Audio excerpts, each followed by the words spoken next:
समुद्र में 60 फीट नीचे क्रूड ऑयल से भरी हुई एक 30 इंच की चौड़ी पाइप में फंसे रहे थे ये 5 लोग, क्रिस्टोफर, काजिम, ऋषि, फैजल और यूसुफ।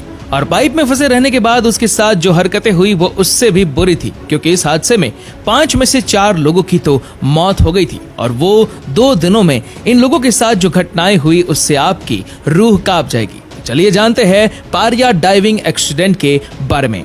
दोस्तों, ये बात है 25 फरवरी 2022 के दिन कैरेबियन आइसलैंड में पारिया नाम की कंपनी में ये 5 लोग ऑयल पाइप के मेंटेनेंस का काम कर रहे थे। इस पाइप का काम था क्रूड ऑयल को बर्थ 5 से बर्थ 6 तक भेजना। दरअसल जब कोई जहाज क्रूड ऑयल लेकर आता है तो वो बर्थ में अपना क्रूड ऑयल अपलोड कर देता है और फिर इस पाइप के रास्ते से बर्थ 6 तक क्रूड ऑयल रिफाइनरी में आता है। इस पाइप के ऊपर काम करने के लिए एक स्पेशल केबिन भी बनाया गया था। इस केबिन में से पानी को एयर प्लग के जरिए निकाल दिया जाता है ताकि यहाँ पर सूखी जगह काम करने लायक बन सके।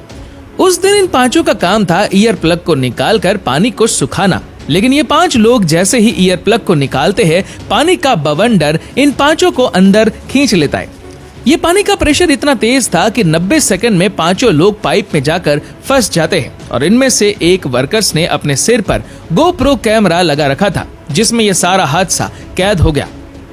ये 5 लोग छोटे से एयर पॉकेट में फंस जाते हैं, जहां पर ये सांस ले सकते थे, लेकिन पानी का बहाव इतना तेज था कि उनमें से कुछ लोगों की तो हड्डियां टूट गई थी। अब इन लोगों के बचने का सिर्फ एक ही रास्ता था और वो था बर्थ 6 से निकलना। पाइप के अंदर इतना अंधेरा था कि उन्हें कुछ आइडिया नहीं था कि यहाँ पर उन्हें जाना कहाँ पर है। अगर वो गलती से भी गलत वाले बर्थ की तरफ जाते तो उनका मरना तय था। उन्होंने काफी सोचा और ये डिसाइड किया कि जिस साइड उनका सर है ये उसी साइड चले जाएंगे।